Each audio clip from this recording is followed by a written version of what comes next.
I just filled my memory card up then, so I'm having to like start recording again, and I ain't going to edit it both together. I'm just going to put them separate. So like, yeah, what I was saying is like, I didn't, I kind of thought like, okay, I understand that, I get it, and I can actually feel it as well. So I didn't pursue it or investigate it any further. I didn't like, I wasn't a very good scientist. I didn't like start going, okay, like I'll try to move my bed a little bit, you know, on all four sides from all four angles and corners or even diagonally. I didn't do that. I could have done that. Maybe I should have done that. But I was quite stoked and quite impressed that I even like kind of felt that, and it was quite prominent and strong. So I just kind of like, you know, take it, I just kind of thought, right, I get it, I understand it. And then I just put it to the place that was more, you know, felt right. And then that was it, right? Maybe I should have left it in the place where it didn't feel right, obviously. So when I look at these sites, so when I've been to Bella Snap, I haven't been to the ones in Ireland, I haven't been to this one, but I've been to Bella Snap. You don't have to be that intelligent to work it out and understand that there's something going on with that. Now, there will be people who argue with you against it and say you're talking a load of crap or rubbish. And to those people, I say, well, you know, you're entitled to your own opinion, but I just don't think that either they don't have the capacity to feel it, they're not fine-tuned enough, they're not sensitive enough, they're kind of like a brick or something, you know, like, you know, with all due respect, they don't get it, and maybe they can't get it. Maybe, you know, some people, you know, just can't play guitar, even though, you know, they just don't have the knack. You know, maybe some people, you know, can't play basketball. You know, some people can't swim. You know, we don't hold these things against people, or that's just, you know, how it is. You know, some people can't even dance. You know, there's some music there. It doesn't take much to dance. They just like look like they just look like a lead balloon. You know, we don't. You know, maybe they can enjoy the music still, but you know, this is it. You know, so I mean, some people, you know, go on mastermind and can remember every question. Other people haven't got a very good memory. I don't have a very good memory. My memory is terrible. You know, I can say that, and I can admit that my memory's crap. Although, you know, pardon my English.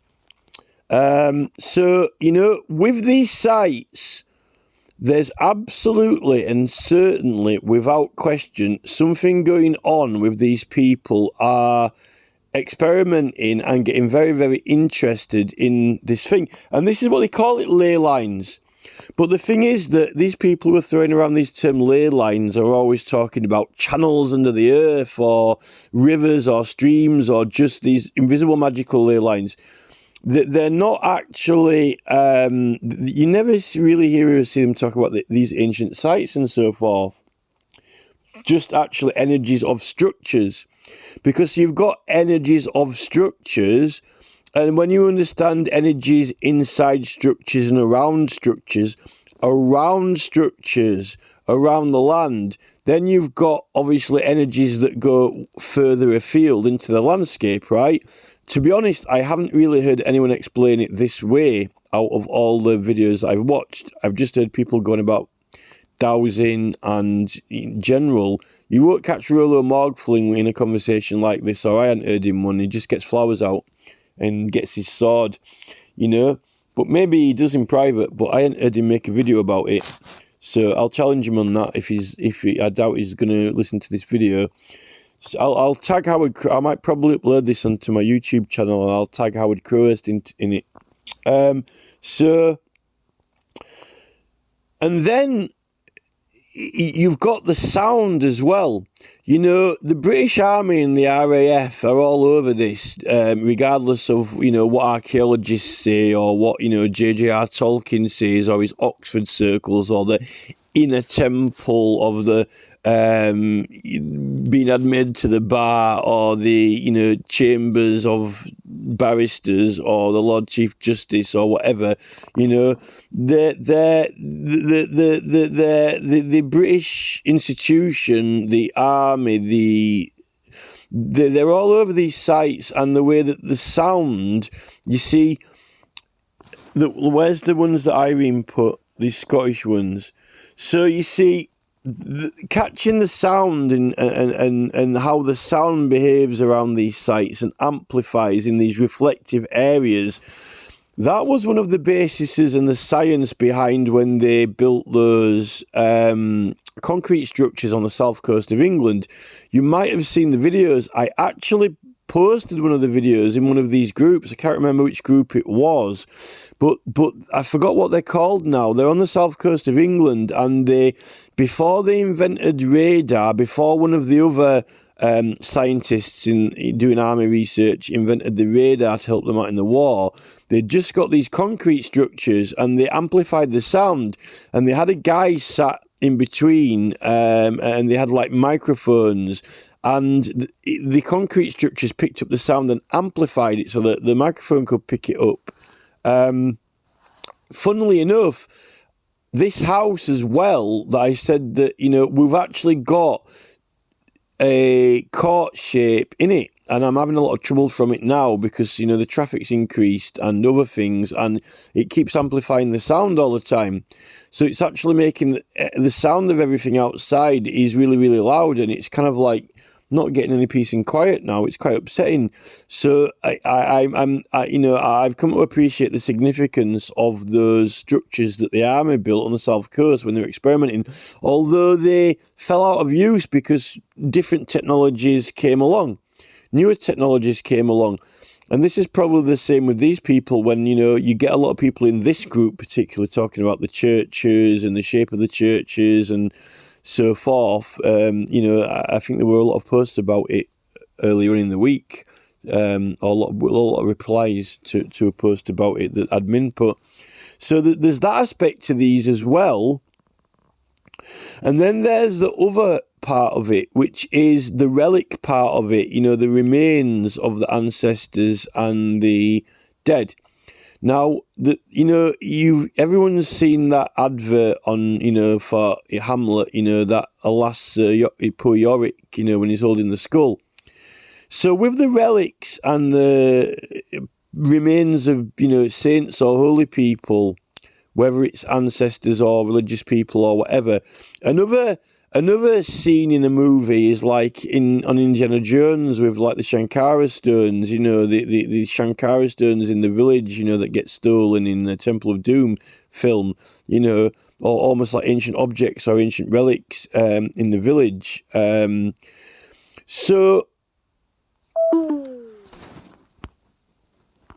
So my theory on that is, and this is another bit of experiential kind of, on the basis of the evidence that Neil Oliver gave only, you know, a few days ago, I agree with him, you know. He's saying that, you know, there's a basis for these either emotional memories or vibrational memories somehow being stored, and we can somehow read them. And like the human body is a lot more intricate and complicated than merely a strip of magnetic tape, because a strip of magnetic tape is only two-dimensional.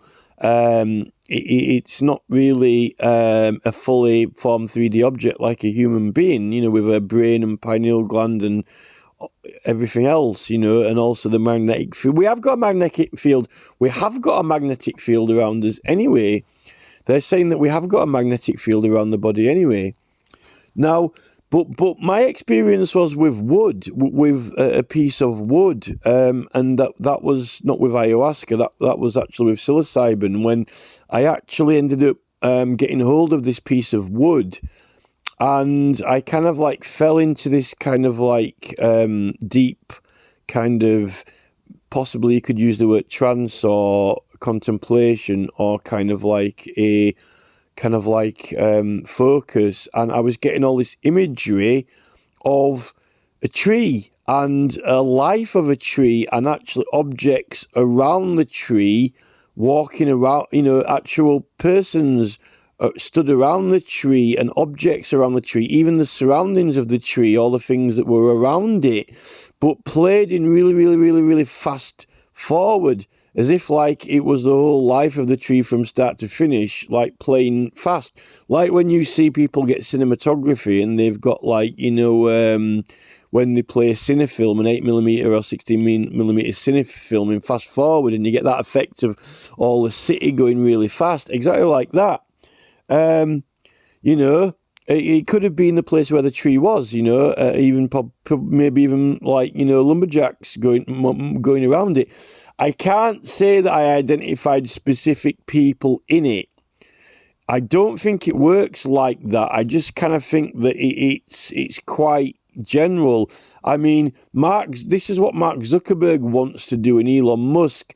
They want to make tech tools and devices to read this with precision and perfection and play it back, almost like if they could go to the end of the universe and observe the light, overtake the light that is still traveling of, the prehistoric time, and actually see it, actually pick up the light and watch it in a video. But the thing is that Mark Zuckerberg and Elon Musk, they're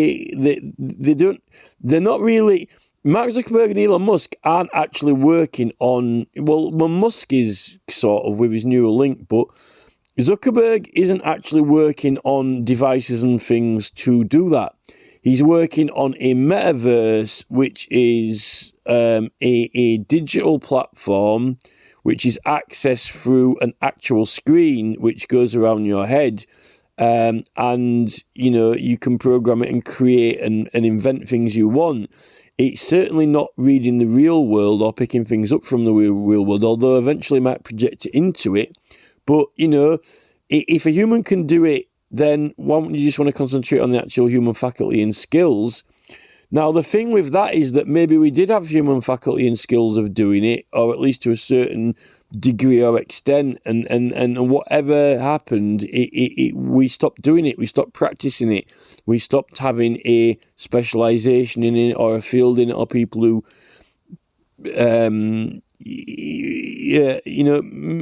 maybe we just become obsolete, whatever religion or practice there was that I think included it in part of its area of study, let's say, or area of practice, they call it a practice, don't they? A doctor's practice. It got removed. Now, maybe certain elite people, certain Illuminati, certain priests, certain scientists have been studying it the whole way through. Maybe they've been keeping their research private and secret. I don't know. But all I know is that I think this religion was a lot more widespread and more practiced, particularly when it comes to the baptisms and things like that. In general, the public were believers in that religion. And to be a believer, you've got to be a practitioner, really. Whatever happened with the Romans, to whatever extent it did exist, it doesn't anymore. And that you can put that down to the Roman army and down to Christianity, which is a shame, really. Maybe they fully exhausted all their area of scientific exploration, and then maybe it was condensed into the Christian faith, simplified. I'm not sure. But, what I do know is through this period, and apparently, Dr. Gail Higginbottom also does some good videos. They're saying that these structures were only actually in use for quite a limited or a certain time frame. There was a certain window when they were building these and using them. So maybe they did find out what they were wanting to learn, or maybe they didn't. But for a certain time, they were very curious about it. That's the reason why I think they're all different shapes, because I think that they're all set up to try out a different angle or a different side or a different sound or a different, pitch or whatever it is. that's the reason why I think they're all different. There's also something novel in, like the George Lucas when he does like all the different, the Y-wing and the B-wing and the X-wing, and they're all like kind of a different configuration. Like George Lucas is meant to have Irish ancestry. I kind of think that he was thinking around the same sort of idea when he came up with all those different shaped spaceships for his Star Wars film, and the Millennium Falcon as well, like at the front of it. But that's obviously going a little bit into fantasy, and but I'm just saying that, where did he get his inspiration and ideas from behind it to come up with the ideas? I think he did from these sites. So I know that you can pick up these flashing images or memories from things like wood, which was a living thing, a tree, and even after it's died. Neil Oliver thinks that he believes that there are emotional energies even possibly in a wall or in the floor or in objects. Therefore, one would also, on that basis, say that the same happens for an actual person's body, the actual human, and that if the bones do contain such memories or vision, energies or whatever that are readable, or you can pick them up, then touching it and holding on to it like the relics in the Christian faith they have of the saints, then you can have more strength and clarity in that, rather than just like apparitions in old haunted houses. And if they were particular people who had been priests or holy people or saints, and they were meant to have when they were alive, they were powerful healers or positive people with positive vibes, positive energy, then you would want to touch them, you would want to hold on to them, and possibly even have dreams or visions from them, even though obviously you can't, there's nothing beats the real thing, like the living thing, obviously if you've got a real live person who's positive, who gives out energy and so forth, but where do they learn it from, and where do they learn it from? Obviously, the more people that are alive and living, then the better, but there is some value to the ancestors, particularly if you're going into these visions and these states where you go to the other side and, out of body experiences and actually experiencing the other side. Actually, funnily enough, Robert F. Kennedy Jr. has been talking about this, that he said that, one of his children actually has had ayahuasca in these experiences and accounted of them. And from what he described, it's legit, genuine. I mean, completely exactly like what I've, what I've experienced as well. It's like, correct and accurate accounts. There are different plants. They're not all exactly the same, but they're similar. In a way, like all these sites are set up slightly different. So there are a few things. So my evaluation of these sites then is like they're almost kind of like, like now we've got observatories looking up to the stars, observing the stars. It's almost like observatories for sound, for energy, but also these people didn't only do outer exploration, they did inner and outer exploration, and sometimes there's a crossover between outer and inner exploration, particularly when you're exploring things like, where do we come from, where do we go, you're curious about those things when there is no TV and movies.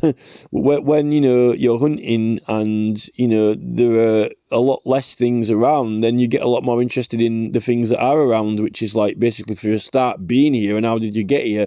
You're very curious about how you get here, and you're very curious about where you come from, inside the mother. And you're very curious about where you're going to go afterwards, or where your family go to. So, and particularly like the inner work, you get very interested in how, thought, interested in thinking. What is thought? You know, how does thought form? What are the different faculties of thought? Observing how these things in your mind arise. You know, I mean, there's a whole book on all. You know, if you get into Buddhism and all that, you know, apparently they wrote the book on it. But you know, you don't really want to have no thoughts because you know, if you don't have any thoughts, then you're not thinking about anything, are you? Although they say that if you clear your mind, then you can, you know, most better observe the thoughts when they come along and then go again. But, you know, these people in the British Isles didn't write all this stuff down, like, you know, the yin yang and the I Ching or whatever. It was all like, you know, verbally communicated through songs and poems and so forth. So, you know, there is a... To say that these are, stupid pagans who believe in mythical gods or vague, random, you know, gods with these names that don't really mean much to us now, they mean a lot to when they're doing mathematics that is correct, when they're doing calculations that are right, when they're measuring the Earth and it is the correct representation, when they're using the stars to travel and you get to the right place, when you are making observations about biology and animals' behaviour and you're correct, when you are testing out herbs and plants and it works. Okay, these people got a lot of things wrong, like, you know, the four humours of the, you know, bile, liquid, gas and all these other things. You know, they didn't get everything right, but there's a lot of things that they did understand that we take for granted now, like, you know, gravity and the Earth's not flat and, you know, the motion, very complicated calculations and the motions of, you know, the celestial bodies and so forth. And I would go to say they likely had a much more accurate, clarified and very, very, very good understanding of male and female. They might have not known the word testosterone. They might have not known lots of things that these scientists know now, but with taking into account that the sperm counts dropped through the bottom of the floor 50% from all the food and plastics and that they've been feeding us, and that we're out of sync with our bodies, and that we're out of sync with the moon, and that we're out of sync with the energies, and that we're overfed, obese, cancerous and distracted by Robert Williams, you know, I'm a Celebrity, Get Me Out of Here, and, you know, Matt Hancock in the Jungle, and no one knows what the hell's going on because all they're interested in doing is getting to the cinema in time or stuck in traffic, and we don't even know what a woman looks like unless they've got false eyelashes on and they're coated in, you know, rosy cheek makeup. Then I do think that they had a lot more accurate understanding of male and female than we do. You know, they've got that ball game that they found, you know, that those weird kind of like ball shaped things that have all those knobbles on them, that it's some sort of game or something that they keep digging up to do with the Celts. It's, to me, that is the perfect thing for, like, you know, making your fingers strong and training the hands, and, you know, it's almost like, you know, try and grab the object off each other. You know, if you had to be savvy about, you know, thieves and brigands back then, and it would be the perfect game to practice keeping hold of something and seeing who could get it off you. It would be brilliant because it would not only be a fun game, but it would also be practical games. These people had a very practical intelligence, right? You know, like, you know, how do you make your daughter strong and tough? Is you have a game and see if anyone can get between her legs and get it open, you know, let alone, you know, grab a toy from her or whatever, you know. So there's a lot of very, very practical, multifunctional use and, you know, purpose in, I think, these people's sports and games. I mean, I guess rugby possibly could evolve from that, but, you know, things like that.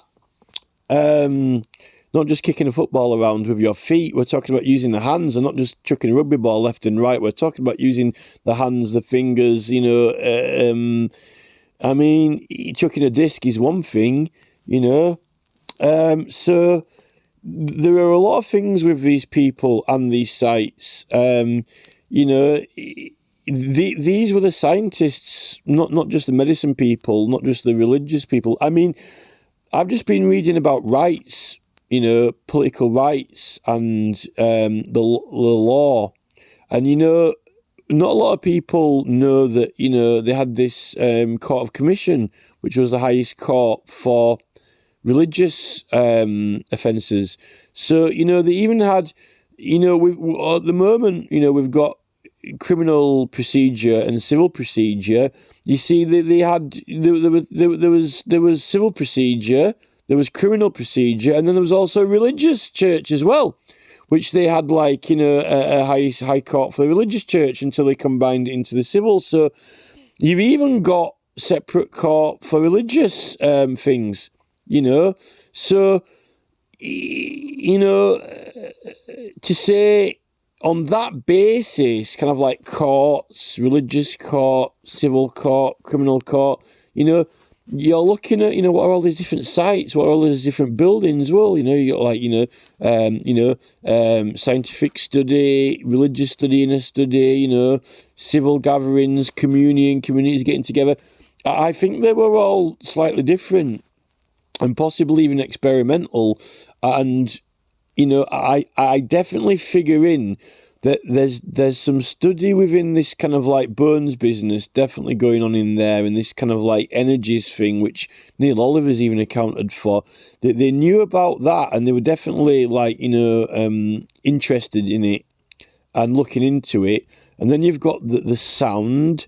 You've got, you know, how does sound work? I mean, they've got these underground storage things in the north of Scotland where they used to store meat and grain so it didn't go off. But they were also saying that, you know, sound behaves in a very particular way under there. Like, sound doesn't echo.